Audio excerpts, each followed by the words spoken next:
शुरू अल्लाह के नाम से जो बड़ा मेहरबान निहायत रहम वाला है। बनी इसराइल के लोग बंदर क्यों बन गए? बनी इसराइल की वो कौम जो बंदर बन गई। ये वाकया हजरत दाऊद अलैहिस्सलाम के अहद में पेश आया, जब एक कबीले ने कौम बनी इसराइल से अलहदा होकर दरिया के किनारे अपने रहने के लिए मकान बना लिए और वहीं आबाद हो गए। इन लोगों ने अक्सर काम तौरात के खिलाफ शुरू कर दिए थे। इनमें एक ये भी था कि वो हफ्ते के दिन मछली का शिकार न किया करें और न ही दुनिया की कोई खरीदो फरोख्त करें। इन लोगों ने कोई परवाह न की और अपनी मन मर्जी से काम लेने लगे। जब इस कौम ने अल्लाह ताला की नाफरमानी शुरू की तो फिर उनकी आजमाइश के वास्ते अल्लाह ताला ने दरिया की मछलियों को हुक्म दिया कि हफ्ते के दिन दरिया से निकलकर साहिल पर आकर अपने खेल कूद में मशगूल रही और बाकी दिनों में दरिया में जा रहे। बस अल्लाह ताला के हुक्म से मछलियां हफ्ते के दिन दरिया से निकलकर किनारे पर आकर फुरती रहती और हफ्ते के अलावा दूसरे दिनों में दरिया के अंदर चली जाती। आखिर यहूदियों ने उनको देखकर लालच से एक चाल चली कि उन्होंने दरिया के किनारे पर नहर खोद कर वहां अपने जाल डाल दिए, क्योंकि हफ्ते के दिन मछली दरिया से आकर खेलकूद के बाद दोबारा दरिया में वापस चली जाती थी। आखिर वो सब हफ्ते के दिन नहर में जाल डालकर रखते और सुबह उठकर इतवार वाले दिन मछली को अपनी ज़रूरत और आरजू के मुताबिक पकड़कर खा लेते।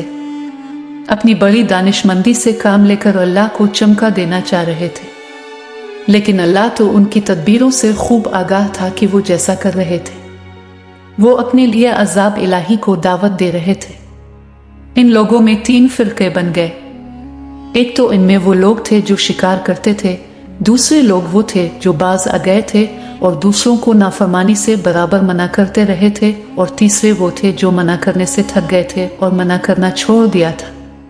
तो अल्लाह के अजाब का दिन आ पहुंचा। एक दिन सुबह को उठे तो दूसरों की आवाज ना सुनी, तो दीवार पर चढ़कर देखा कि हर घर में बंदर ही बंदर नजर आ रहे हैं, और उनकी कैफियत ये थी कि वो आदमी को पहचान कर अपने कराबत वालों के पांव पर अपना सर रखते और पांव चाटने लगते।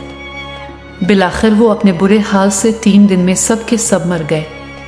तो मुसलमानों नाफरमानी के सबब अल्लाह ताला के हुक्म से बनी इसराइल के चेहरों को मस्ख किया गया, यानी उनकी शक्लें बंदरों जैसी हो गई, और हम लोग चूँकि खातिमुन नबिय्यीन की उम्मत में से इसलिए ज़माने में गुनाहों के बावजूद हुजूर सल्लल्लाहु अलैहि वसल्लम की वजह से हमारे चेहरे मस्ख नहीं किए जा रहे। लेकिन याद रहे कि क़यामत के दिन इस नाफरमानी की सज़ा ज़िल्लत मस्ख से कम ना होगी। अगर आपको आज की वीडियो पसंद आई है तो आप वीडियो को ज़रूर लाइक करें और अपने दोस्तों के साथ भी शेयर करें।